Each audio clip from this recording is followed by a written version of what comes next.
حضور کے وصال کے وقت یہ انتہائی اہم موقع تھا جس کو سنبھالا حضرت ابوبکر صدیق رضی اللہ تعالیٰ عنہ نے۔ اس وقت حالت یہ تھی جب حضور کا وصال ہوا تو حضرت عمر رضی اللہ تعالیٰ عنہ تلوار لہرا رہے تھے اور کہہ رہے تھے اگر کسی نے کہا کہ حضور کا وصال ہو گیا تو میں اس کی گردن کاٹ دوں گا۔ حضور علیہ السلام کچھ وقت کے لیے سکتے میں چلے گئے ہیں، پھر اپنی اصلی حالت میں لوٹ آئیں گے، تو اگر کسی نے یہ کہا تو میں اس کی گردن کاٹوں گا۔ حضرت زید بن عبداللہ کے بیٹے جا کے اپنے باپ کو خبر دیتے ہیں باغ میں کہ ابا جان حضور کا انتقال ہو گیا، تو وہ وہی ہاتھ اٹھا کے اللہ کی بارگاہ میں عرض کرتے ہیں اللہم اذہب بصری حتی لا ارا بعد حبیبی محمد احد صلی اللہ علیہ وسلم۔ وہ کہتے ہیں اے اللہ میری آنکھوں کی بینائی اچک لے، میں ان آنکھوں سے اب حضور کے علاوہ کسی اور کو نہیں دیکھنا چاہتا۔ حضرت انس بن مالک رضی اللہ تعالیٰ عنہ فرماتے ہیں کہ جب حضور مدینے میں داخل ہوئے اس دن سے روشن دن میں نے نہیں دیکھا، اور جس دن حضور کا وصال ہوا اس دن سے تاریک دن میں نے نہیں دیکھا۔ بلال حبشی شہر مدینہ چھوڑ گئے کہ اب ان گلیوں میں حضور نظر نہیں آتے تو شہر میں رہ کے اب کیا کرنا ہے۔ اسی طرح حضرت سیدہ فاطمہ رضی اللہ تعالی عنہا روتی تھیں اور ساتھ کہتی تھیں صبت علیہ مصائب لو انہا صبت علی الایام سرنا لیالیا، میرے اوپر جو مصیبتیں پڑ گئی ہیں اگر وہ دنوں پہ پڑ جاتی تو وہ مصیبتوں سے رات بن جاتے۔ وہ غضبہ نامی اونٹنی جو حضور کی سواری تھی، اس اونٹنی سے حضور کا ہجر برداشت نہ ہوا، وہ حضرت سیدہ فاطمہ زہرا کی دہلیز پر سر رکھ کر کے روتی رہتی تھی اور باقاعدہ اس حال میں اس نے انتقال کیا۔ وہ داراز گوش جس پہ حضور سواری کیا کرتے تھے جسے یافور کہتے تھے، وہ ایک اندھے کنویں میں چھلانگ لگا کے اپنی جان سے ہاتھ دھو بیٹھا، جب حضور چلے گئے تو ہم نے جی کے کیا لینا ہے۔ تو ایک عجیب رنگ تھا کائنات کا۔ اب اس حالت کے اندر کہ صحابہ کے اوپر ایک سنکت آ رہی ہے، حضرت عمر تلوار لیے کھڑے ہیں، اور ان حالات میں جو منافق تھے انہوں نے کھیل کھیلا، اور وہ کھیل کیا تھا، بڑا باریک چال تھی ان کی۔ انہوں نے کہنا شروع کر دیا واہ جی واہ، حضور کے موجود ہونے سے کیا رنگ تھا، کیا بہاریں تھی، کیا نمازیں تھی، کیا روزے تھے، کیا جہاد تھا۔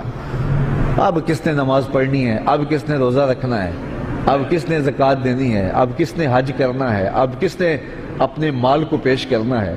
یہ تو ساری بہاریں ان کے دم سے تھیں، تو جب حضور وصال کر گئے ہیں تو اب کس نے یہ نیکی کے کام کرنے ہیں، اب پھر وہی قتل و غارت ہوگی، پھر وہی سب کچھ ہوگا۔ تو اس طرح سے انہوں نے یہ بات پھیلانی شروع کر دی۔ اب مجھے بتاؤ کہ یہ کتنا نازک موقع تھا، اور حالات صحابہ کے یہ تھے کہ ان سے سنبھلا نہیں جا رہا تھا۔ عین اس موقع پر امت کو جس شخص نے سنبھالا اس شخص کا نام ابوبکر صدیق رضی اللہ تعالیٰ عنہ۔ تو حضرت ابوبکر صدیق کھڑے ہوئے اور لوگوں کو متوجہ کیا، اور لوگ متوجہ ہو کے ان کے قریب آئے، لیکن حضرت عمر رضی اللہ تعالیٰ عنہ اسی حالت میں تھے۔ لیکن جب آپ نے لوگوں کو قریب کیا تو وہ بھی آ گئے، تو آپ نے لوگوں سے مخاطب ہو کر کہا لوگوں مجھے ایک بات بتاؤ کہ تم کس کی عبادت کرتے ہو؟ تو انہوں نے کہا کہ ہم اللہ کی عبادت کرتے ہیں۔ تو کہا کہ وہ تو حی ہے، وہ تو لا یموت ہے، وہ تو زندہ ہے، اس کو موت نہیں ہے۔ اور حضور اللہ کا فرمان اور حکم لے کر آئے تھے، اور جو ذمہ داریاں تھیں وہ نبھا کے حضور چلے گئے۔ اور پھر آپ نے وہ آیت پڑھی وما محمد اللہ رسول۔ صحابہ فرماتے ہیں ہمیں پتہ چلا کہ یہ آیت اس موقع کے لیے نازل ہوئی تھی، ہمیں پہلے کبھی اس کی طرف توجہ ہی نہیں ہوئی تھی۔ اور پھر فرمایا کیا جس دین کے لیے رسول اللہ نے اپنی ساری زندگی لگا دی، حضور نے اپنی ساری جوانی لگا دی، حضور نے ایک ایک لمحہ جس دین کے لیے صرف کر دیا، کیا حضور کے وصال کرنے کے بعد تم اس دین کو چھوڑ دو گے؟ صحابہ نے کہا کیوں چھوڑیں گے، ہم تو کھڑے ہوں گے اس دین کے لیے۔ تو کہا پھر حضور چلے گئے اور تمہارے کندھوں پہ یہ ذمہ داری ڈال گئے ہیں، اب اٹھو اور اس دین کا جھنڈا لے کے پوری دنیا کے اوپر نکلو۔ اور اس جملے نے امت کو کھڑا کر دیا۔